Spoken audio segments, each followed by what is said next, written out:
नमस्कार दोस्तों, आज के हमारे इस वीडियो में हम आपके लिए एक बहुत सुंदर कहानी लेकर आए हैं। किसी गांव में एक साहूकार था। उसके एक बेटा और एक बहू थी। साहूकार की बहू बहुत संस्कारी, आदर्श और पतिव्रता स्त्री थी। पूरे घर का काम बहुत अच्छे से संभाल लेती थी। वो बहुत सुंदर भी थी। बहू ने नियम ले रखा था कि वो किसी भी पर पुरुष के सामने नहीं जाती थी। पुण्य कर्मों में, पूजा पाठ, दान सेवा में उसकी रुचि थी। हर वर्ष कार्तिक स्नान व्रत जरूर करती थी। कार्तिक में बहू गंगा जी स्नान के लिए अवश्य जाती थी, लेकिन कोई पर पुरुष ना देख ले, इसलिए वो सुबह तड़के ही स्नान कर लेती थी। एक बार कार्तिक माह में उस नगर के राजा के बेटे ने भी कार्तिक स्नान का विचार किया। वो सुबह जब गंगा जी पर आया तो देखता है कि घाट गीला है। वो हैरान होकर सोचने लगा, मैं इतना जल्दी स्नान करने आया हूँ, पर मुझसे भी पहले कौन स्नान करके चला गया। रोज यही होता। वो सोचता ही रहता कि इतनी सुबह कौन आया होगा। कार्तिक महीने के अंतिम 6 दिन बचे थे। उस दिन साहूकार की बहू तो स्नान करके वापस जा रही थी और उसी समय राजा का बेटा स्नान के लिए आ रहा था।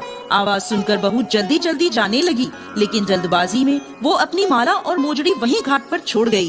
राजा का बेटा जब घाट पर पहुंचा तो उसने घाट पर वह माला और मोजड़ी देखी तो वो समझ गया कि कोई स्त्री है जो मुझसे पहले यहाँ स्नान करने आती है। राजा के बेटे ने उस माला और मोजड़ी को हाथ में उठा लिया और सोचने लगा कि जिस स्त्री की माला और मोजड़ी इतनी सुंदर है, वो खुद कितनी सुंदर होगी। उसके मन में पाप आ गया। उसने पूरे गांव में घोषणा करवा दी कि जिस स्त्री की ये माला और मोजड़ी है, वो 5 रात मेरे पास आएगी।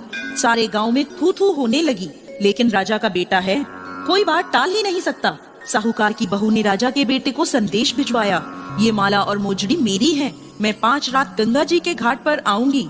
वहाँ मुझसे जो कहना है कह लो। साथ ही एक साक्षी ले आना जो यह साख भर सके कि मैं 5 रातों तक वहाँ आई थी।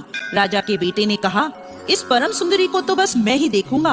और अपने साथ उसने एक सुआ को, बोलने वाले तोते को, पिंजरे में बंद करके घाट के किनारे पेड़ पर टांग दिया और खुद वहाँ बैठकर उस स्त्री के सपने संजोने लगा। बहू रात को जब घाट पर आई, पहली पौड़ी पर पैर रखा और बोली, हे कार्तिक के ठाकुर, राई दामोदर, 5 पांडु, छठे नारायण, भीकम राजा, मुझ पर कृपा करो, मेरी लाज रखो, उस पापी को नींद आ जाए। तभी राजा के बेटे को नींद आ गई। बहू नहा धोकर जाने लगी तो तोते से बोली, सुवा सुवा, तेरे गल डालूंगी हीरा, मेरी साख भरियो मेरे वीरा।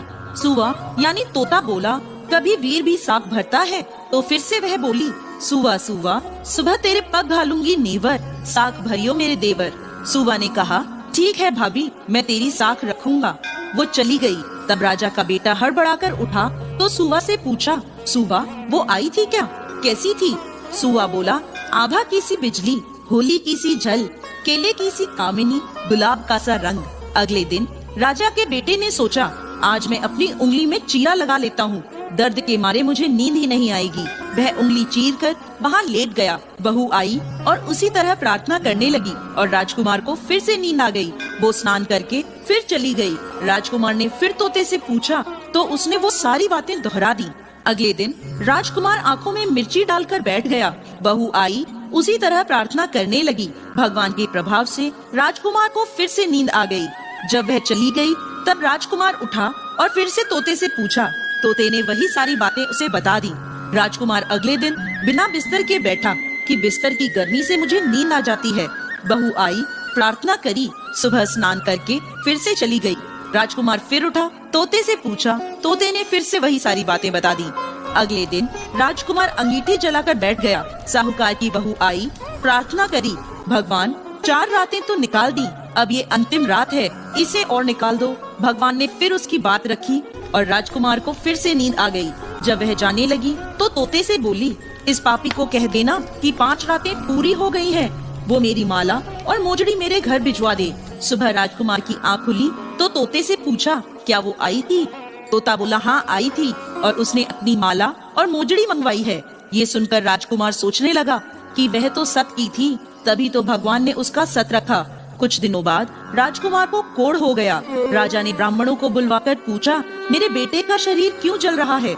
उसने तो कार्तिक स्नान भी किया है। तब ब्राह्मणों ने बताया कि इसने पतिव्रता स्त्री पर बुरी नजर डाली, इसलिए ऐसा हुआ है। राजा ने जब इसका उपाय पूछा तो ब्राह्मणों ने कहा, जब ये उस साहूकार की बहू को धर्म की बहन बनाएगा और रोज उसके नहाए हुए जल से स्नान करेगा, तभी इसका ये कोढ़ ठीक हो सकता है। राजा माला और मोजड़ी लेकर साहूकार के घर गया और बोला, ये माला आपकी बहू की है, ये लो और आपकी बहू के नहाए हुए जल से मेरे बेटे को नहला दो। साहूकार बोला, महाराज वो तो किसी पराये पुरुष का मुंह तक नहीं देखती, आप इसे इस नाली पर बिठा दीजिए, जब वो नहाएगी तब उस पानी से आपका पुत्र नहा लेगा। राजा ने ऐसा ही किया। कुछ दिनों में उसका कोढ़ ठीक हो गया। हे पंच भीखू देवता, जैसे आपने साहूकार की बहू का सत रखा, वैसे ही सभी का सत रखना।